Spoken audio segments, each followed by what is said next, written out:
Medieval Weapons versus the Modern Warrior. How lethal are medieval weapons? By Kentucky Ballistics. I love it. This is already perfect. Definitely don't do this at SCA.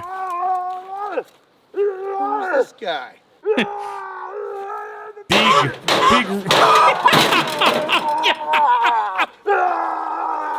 Sounds like a spit. What are you doing?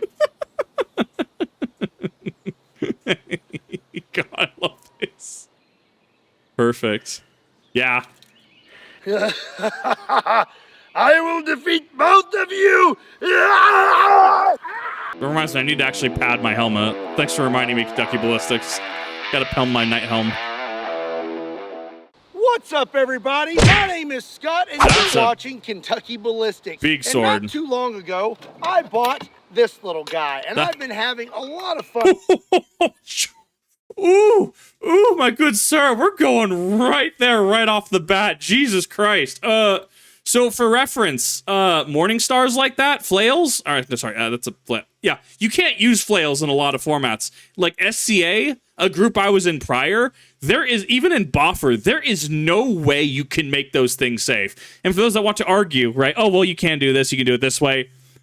It has just, they don't even bother with it anymore. Like, they don't even want to give it the headache. It is just one of those weapons that just, we're not dealing with this. So yeah, flails aren't allowed in SCA. Flails aren't allowed in a lot of things because, Jesus, because when you're swinging it around, right, it gains more force. I think centripetal force is one of the acting forces in that, right? And it just compounds the force that it hits with, even if you do it in a boffer setting. Like, wow, that's like if somebody pulls out Kama, right? The little Japanese sickles, right? Sickles that the shinobi were known for, right? Good God, there are just certain weapons that you'll just pull out, and I'm like, oh, okay, we're going there. It got me thinking, how useful would medieval weapons be in the modern era? So today Actually, fairly. I have a plethora of medieval weapons. I have a ballistic dummy lab zombie torso, and I have modern armor. We are going to put these to the test. Whatever that sword is, I want that. That pommel is really hot. I love those keons. And I actually like that blade is kind of it's not jagged, it's not the word. I like that blade. Like, holy crap, I would buy that. Against medieval weaponry and see how effective they would be, or are they outdated? Let's get set up and get started. It reminds me of Aragorn's sword, first things first. The grip. We're going to see how lethal these things That's a flail, are against or an mace. unarmored subject. Morningstar, yeah. I have a Ballistic Dummy Labs zombie bust right here. And our first weapon, I don't really know the name of it. I really don't know the name of any of the weapons we have today. I'm pretty sure that's a Morningstar, very specifically because it's got the spikes on the end. But I could be wrong. Like Mace Morningstar, I think we kind of get to that right thing, but I know that there's someone who's a lot more inclined or has done SCA for a number of years. Wink, wink. I see you. I love you. Gonna have to go to the big event soon. Yeah, no, the spikes here, I think identify as a Morningstar. So I'm just going to give them my own. This is the spiky meatball on a stick. He's not wrong. I'm just going to give it a good whack and see what happens. I don't think that's a bastard sword. That's like a claymore or a Zweihander. Bastard's hand and a half, right? Oh my God. Yeah, so that force going forward, right, with that little spike, that force is going to compound in that spike, bringing it further in. This thing is rough. That thing wants to do one thing, and it's very good at what it does. Blunt bar is going to stick mace. So what is Sauron's mace? I bent my stick. Oh, not very high quality, is it? That's unfortunate. But I will say, actually, on quality, my gauntlets, which I have a few pictures of, my gauntlets I got on Etsy for like $90. Technically, I can't run it in, I think, heavy SCA because it's not that it's not clamshell, but because it doesn't have enough required protection in certain areas. It doesn't matter if you buy it from a well-known smith, doesn't matter if you buy it from Etsy, eBay, realistically, as long as you know what you're looking for and you kind of know what you're looking for and have it in mind, right? So, yeah, that's the story of how I got my cloak and my gauntlets. I actually got those on Etsy. they love them. That definitely looks pretty lethal. It wasn't as bad as I thought it would be. You got them in the eye. But that's still pretty bad. Yeah. So I was not very impressed with the spiky meatball on a stick. So up next, I've got this thing. That's a mace. It looks pretty mean. It is very spiky, and this is solid. Like, this is one solid piece of metal. I'm gonna call this the spiky scepter. I got higher. I think Scalligum reacted to this. Oh man, his reaction's gonna be next level. I don't know if we want to do the meta react to a react, right? But this I love this. This is perfect. Hopes for this one. Maces, they just work. Oh! Did you see that? Well, one, it's got a stouter rod, right? It's stouter. Jesus Christ. That ring, though, on it. I think the ring detached. Where is he getting these weapons? Yeah, that was pretty gnarly. I'm definitely gonna say that's lethal. That's real bad. Man's not getting up. At the very least, you have to remember in period setting, right? Yeah. Oh, well, even in like Renaissance era, right? Rapiers, you know, we're gonna do the flimsy, try to stab each other with glorified shivs, right? Which are rapier's a glorified shiv. Don't at me. I can already hear people being like, "Excuse you, Kip?" Yeah. They're just glorified shivs. You have to remember, any cut, any wound that can get infected, and very small infections, very small cuts, can balloon up into lethal consequences very quickly. Oh, dear. Oh, that he just for-honored that. Oh my god. That was spicy. Yeah.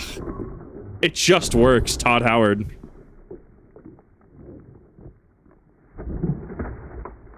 So I think we've established that medieval weapons are indeed lethal. But now what we're going to find out is how effective would medieval weaponry be against modern armor. So this is a ballistic helmet. This is rated for most pistol rounds, I think all the way up to 44 Magnum.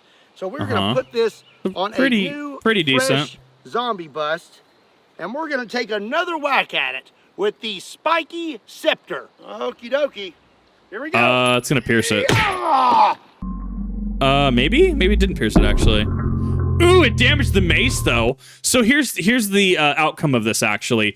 It damages the flange on the mace, right? It damages the mace, and while the helmet's fine, that's probably going to be a broken neck there. So I think that is a W for the mace.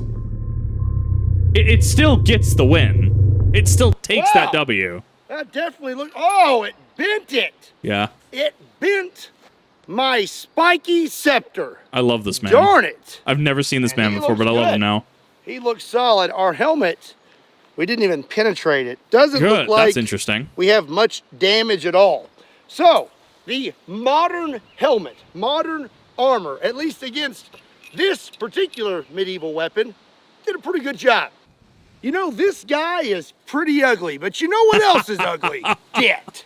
It seems like most people have experienced debt or are currently in debt, and it's really easy to accumulate a lot of it. And so I like this ad read. This transition really has me on edge, though, because the amount of the amount of rug pulls, the amount of creators that oh god, crypto. That was a time. Just all of the shit coins. I want to see what turn this is going to take. Once you do, it can be very difficult to dig yourself out. Right. I too have experienced debt, but at the time there were not many options out there. But thankfully now there's companies like today's sponsor, PDS Debt. Hadouken! PDS Debt has customized solutions for anyone struggling with debt, whether it be personal loans, collections, credit cards, or medical bills. Yeah. The mustard. That is quite a mess, and I don't really feel like cleaning that up. But PDS Debt can help you clean up your mess. They will roll all of your monthly payments into one low monthly payment. Everyone with $10,000 or more in eligible debt qualifies, and there's no minimum credit score required. Bad and fair credit is accepted. PDS Debt will help you to save thousands in interest and fees and help you to pay off your debt in a fraction of the time. Right now, PDS Debt is offering a free debt analysis, and it only takes 30 seconds. All you got to do is swing over to pdsdebt.com/KYB to start your free debt analysis today. Or you can find that link in the description down below. A big thank you to PDS Debt for sponsoring today's video. Now, let's get back to it. So, as somebody that, one, used to work in finance, two, as somebody that has seen all the crypto zoo, stuff like that, right? So I'm looking at financial ad reads already very sussily, if that makes sense. I'm looking up just with the Among Us face, right? I think this was handled, one, very well. Two, I think this was handled very professionally. Three, I like that, you know, this wasn't a, we will guarantee this. No, hey, cool, we'll do a, if you have $10,000 in eligible debt, we'll give you a free 30-second credit, not credit check, because that's something else. We'll analyze your debt, right? That kind of thing. And it's not a guarantee. It's, hey, this exists. This is what they do. You can go check them out, right? I like that this was handled in the way that it was, and that already speaks to their integrity as a creator, as an individual, where so many others would just shill for a company that will just absolutely give you like 40, 50% interest. I don't know what they give, right? I do think that this was handled very well, though. Okay, well, we're going to go ahead and step it up a little bit. I've got an even bigger spiky ball, but this one's on a chain. I'm going to give this thing a few swings. Flail. See what happens. There we go. Oh, I missed. That poor table. That was a close one. Gonna have to dig. Yeah. A table. So if it's getting stuck in a table, what is it doing to a person? That's the one, right? It's in there good. Yeah. You wonder why these things don't get played in SCA in groups like that, right? Man, wow. Maybe I'll hit it this time. 1, 2, 3. Oh! Good, nice, good stuff. No, it did the thing where the point hit, but because of the angle, the curvature of the helmet, it deflected the point, and so just the brunt of the ball itself came down. This quality is questionable. I don't know. That's yeah.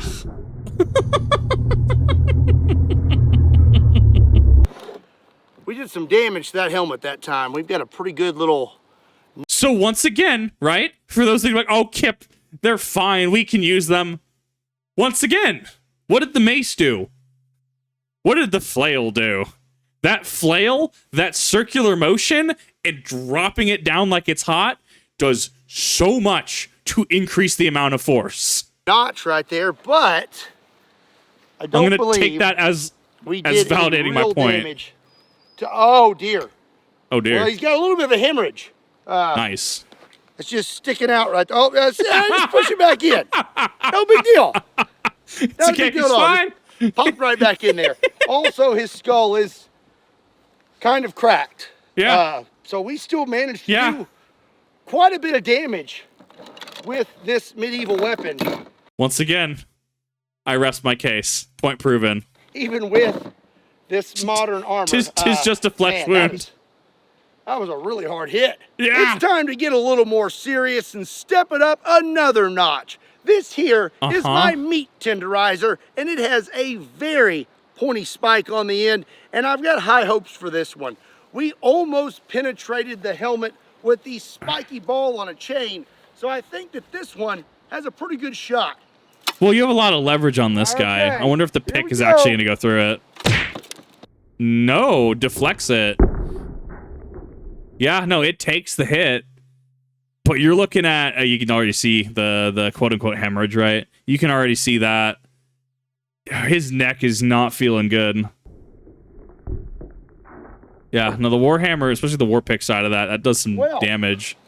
I think that force coming down, you have so much leverage. Right there. And there is a good little pinhole right there.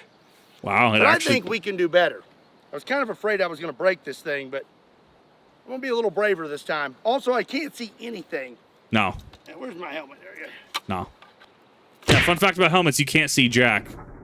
Especially those, like, gladiator helmets, right? The that you see in gladiator movies. Oh, I hear you can't see anything through those. Let's have a look, shall we? I hit that really hard, and I'm not really sure where I even hit, to be quite honest. I think right there. That's where that Velcro patch is.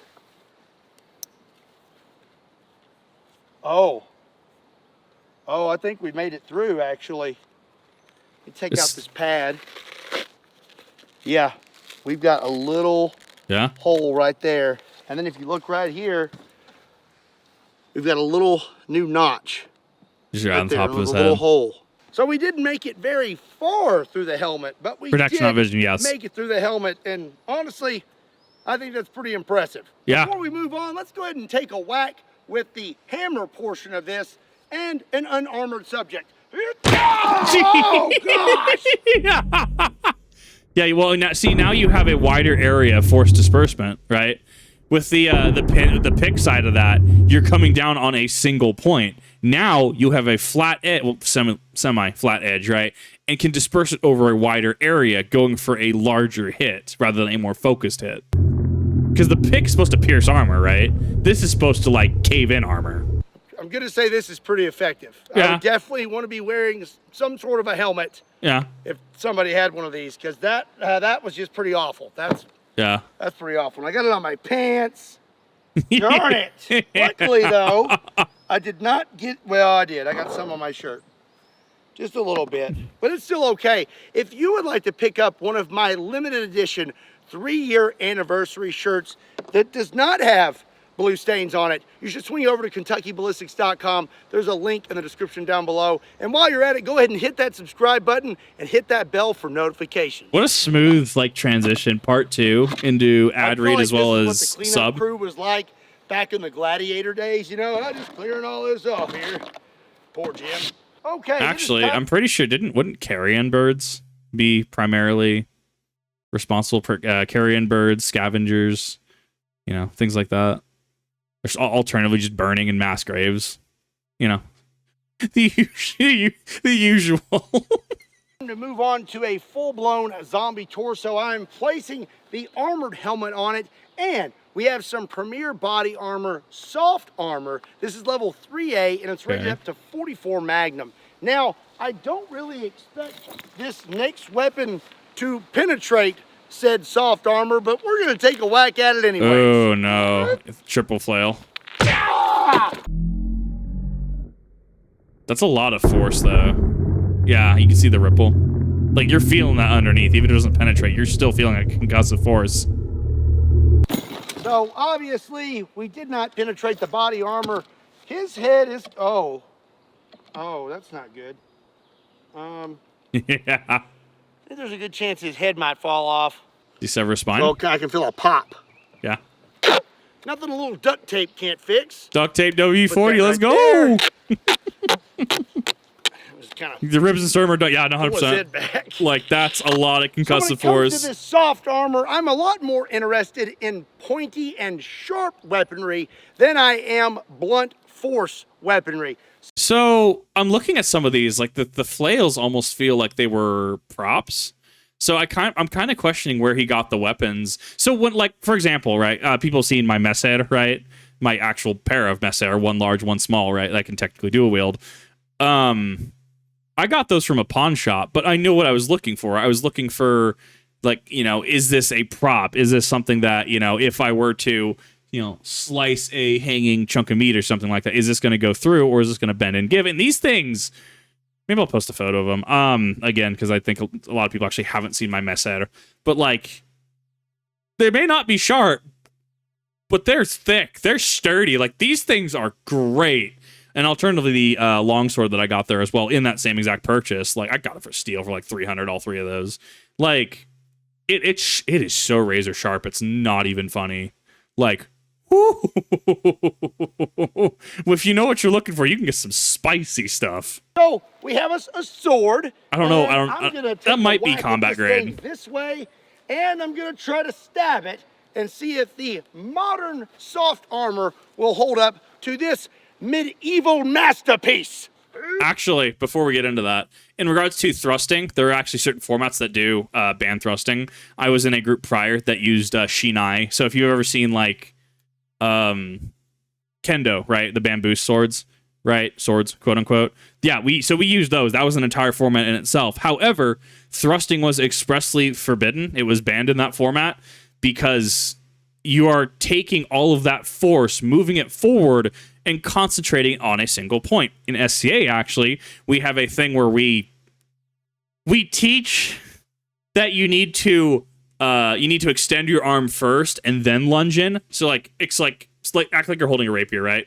Extend your arm and then lean forward, right?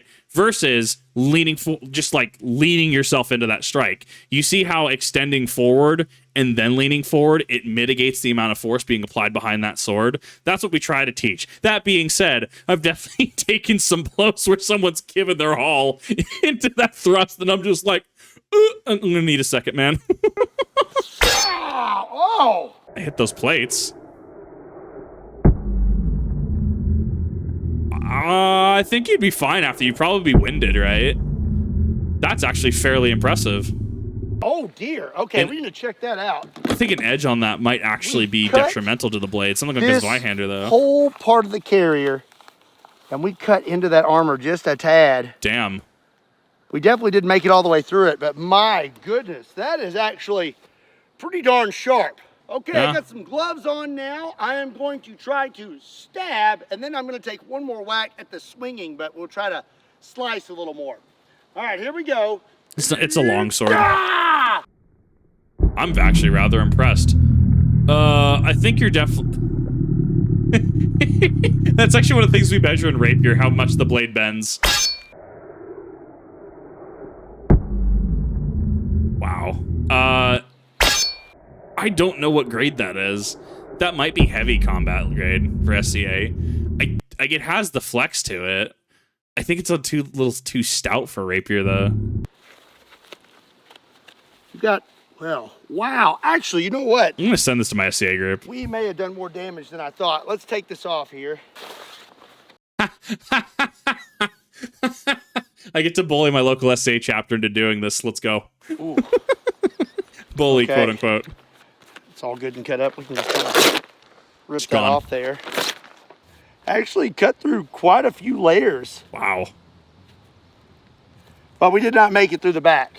So it seems like our path to victory today when it comes to medieval weapons... Yes, no, you're right. If it is too stiff, there is the chance that it'll break. However, what I mean by rapier... So we measure a certain amount of bend. If it does not have a certain amount of bend for rapier, you cannot use it for rapier. If it's a little stiffer, a little more stout, you can use it for heavy, but there will still be a bend. Because absolutely, say you're thrusting and you run into a immovable object, so to speak, right? If that force that you're hitting, that you're applying to it, then is stopped, right? And it gets transferred back into the blade. If it's too stiff, it will just break. That is a good call. Against modern armor is having something pointy. So up next, we have a spear. And now the next question is, am I actually going to be able to hit him? So just run at it. Do it, but to do it right. Yeah! Oh, good hit. Hit it.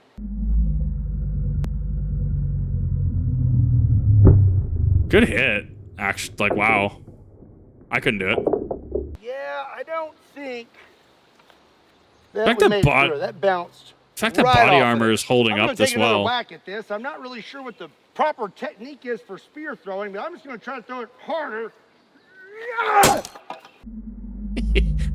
It just hits an immovable object, the armor backed by cinder blocks. That did look like that maybe...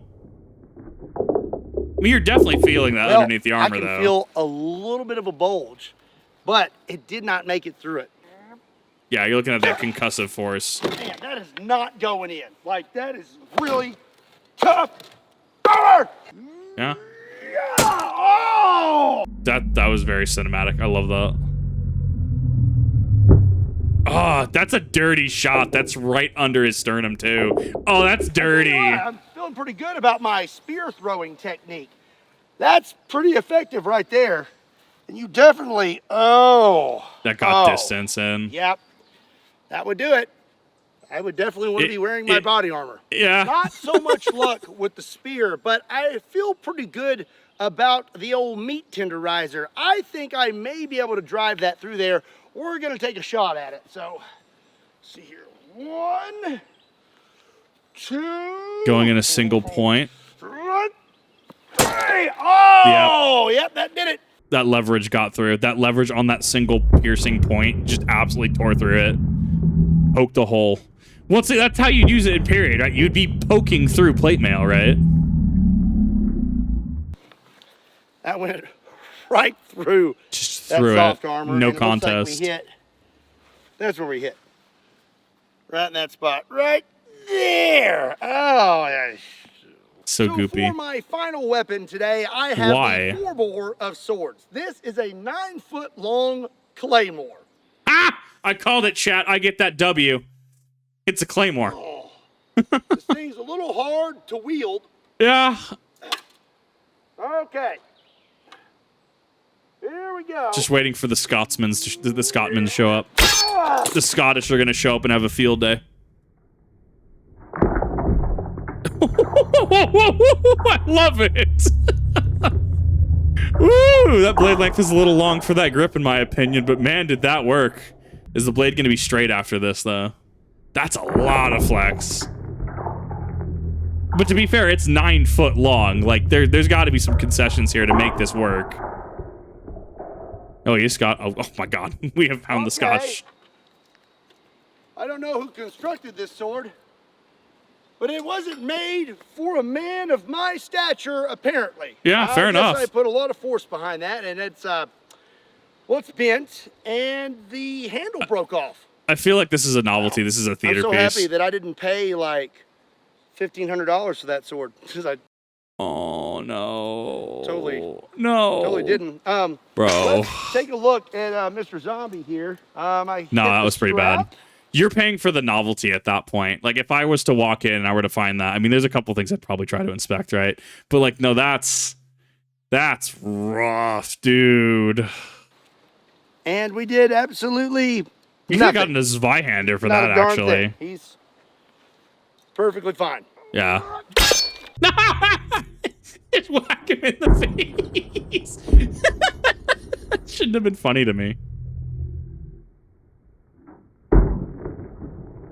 Oh, God, like $1,500 down the drain. That's rough, dude.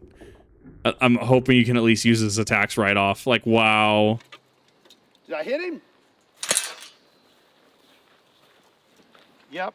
Oh, okay. Well, that was pretty effective. Yeah, not bad for a dull sword. That sword does not have an edge on it.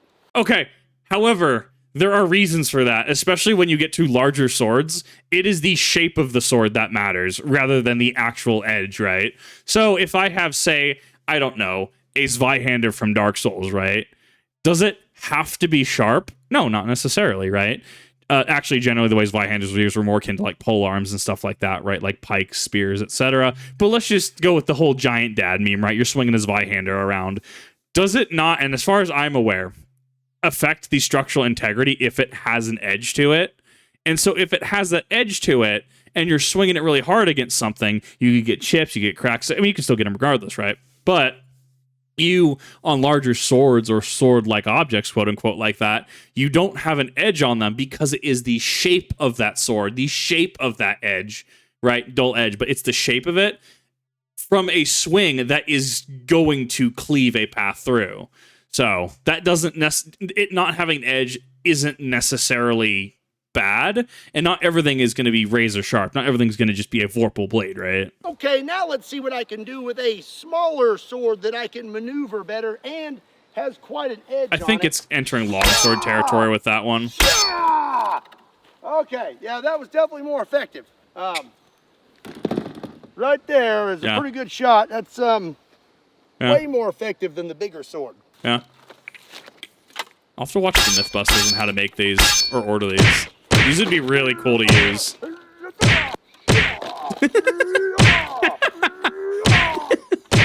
kind of reminds me of Tetsubo.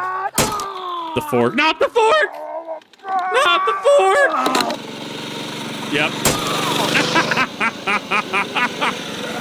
Oh, God. I would do that in a heartbeat. That's so good. Y'all need to get some farm tractor jousting in here. Like, God, I would do that in a heartbeat.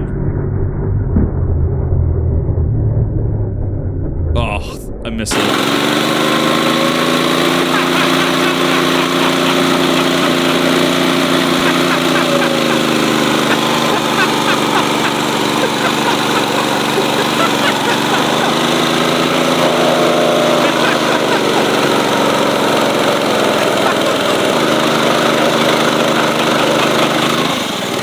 When are we getting the For Honor execution? When are we getting the bike? I want the bike in For Honor. Well, I have come to the conclusion that medieval weapons are no longer relevant, at least in my humble opinion. We had a very hard time defeating modern armor with medieval weapons, and honestly, I had a hard time in general defeating a zombie torso with the medieval weapons. I mean, I did more damage with my mini bike than I did with all of my weapons combined. So I'm going to go ahead and say that that's a no-go for me, and I'm going to stick with modern technology. Let me know what you thought about them in the comment section down below. And while you're at it, be sure and give today's video a like, and be sure and hit that subscribe button. Also, be sure and check me out on all social media platforms. Links to all those can be found in the description down below, along with a link to KentuckyBallistics.com, just in case you want to pick up one of my limited shirts. Nice! And as always, my name is Scott. Thank you so much for watching Kentucky Ballistics, and I'll see you next time. No, I think that he's got good points. As much as I'd like to argue the efficiency and methods, I think he has a point.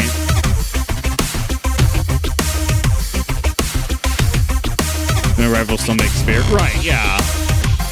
No, I like this. This was really cool. Larry, Big Bad Dad Iverson. It's so good. I love this. No, this was great. I love this. And, I mean, it was one of those things that I actually had enough experience to a degree to talk about. And there's other people that are going to be able to look at stuff like this and be like, oh, actually, yeah, no, I know about this. I thought this was honestly really cool. I thought that that was awesome. I mean, realistically, the result, right? The results speak for themselves. Obviously, it depends on the weapons. It depends on the quality of the weapon. We're just going to go, you know, things that your vassal, right? You're giving your vassals, giving your peasants, right? You're giving your people that are going to help fight your battles, right? Kind of quality like that. And, you know, they're not necessarily going to have the, you know, best, what's the word? Metallurgy. They're not going to have the best quality, right? And I think that this is a good look at how this affects modern body armor. And I think that once you get above a certain class plate, I mean, yes, it doesn't really hit the torso. It doesn't hit the gel dummy itself. However, some of the hits, some of the shockwaves, like the actual concussive force behind it, that caused some damage.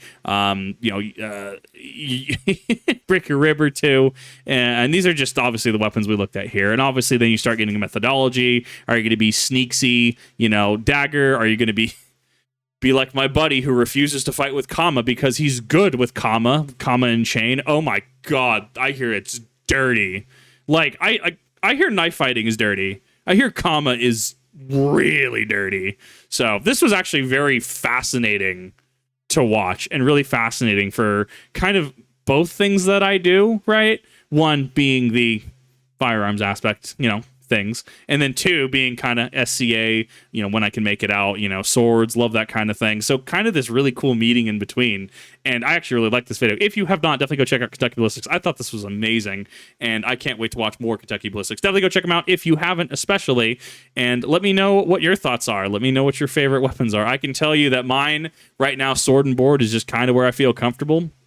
I show up to SCA with long sword and long sword and shield. I mean, it just works in my opinion. You know, I got Messer, I got Claymore, which I actually bought because a bunch of people helped out early Kip get Claymore. So that's the thing that exists. I could probably make a video with that at some point. It's getting a little too hot for my armor, so I'll have to wait for a cooler day to actually put that on. But let me know in the comment section down below. Let me know if you're also part of SCA. And I need to try and make it out to some SCA events. I'm working on my mobile setup to try and do stuff like that and have a mobile power supply. Thank you everyone for watching. I definitely do appreciate it. See you in the next one.